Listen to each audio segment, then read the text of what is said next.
সংসদ সদস্য আনোয়ারুল আজিম হত্যায় অভিযুক্ত সিয়ামকে কলকাতা পুলিশের কাছে হস্তান্তর করা হয়েছে। তাকে জিজ্ঞাসাবাদ করছে সেখানকার সিআইডি।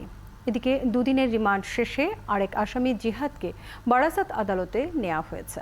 ঢাকায় ডিএমপি কমিশনার জানিয়েছেন, ভারত ও বাংলাদেশ দুই দেশ মিলেই এই হত্যাকাণ্ডের তদন্ত চলছে। যে কোনো এক দেশে এই হত্যার বিচার হবে। আর জানাচ্ছেন নাদিয়া শারমিন। এমপি আনোয়ারুল আজিম আনার হত্যার পর প্রথম দফায় বাংলাদেশে ৩ জন এবং ভারতে একজন সন্দেহভাজন গ্রেফতার হয়।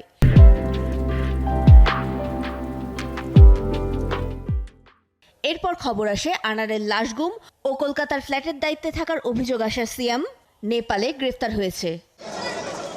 তাকে ফিরিয়ে আনতে ১ জুন ঢাকা মহানগর গোয়েন্দা পুলিশের একটি দল নেপালে যায়, কিন্তু বন্দি বিনিময় চুক্তি না থাকায় ফিরতে হয় খালি হাতে। শুক্রবার ডিএমপি কমিশনার সাংবাদিকদের জানান, সেই সিয়াম এখন কলকাতা সিআইডির হেফাজতে রয়েছে।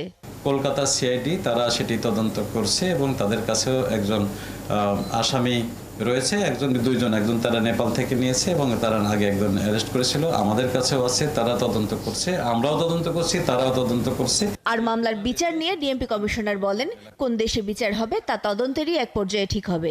যেখানে ঘটনা সংঘটিত হয় সেখানে তদন্ত হয়, এটি একটি সেট রুল।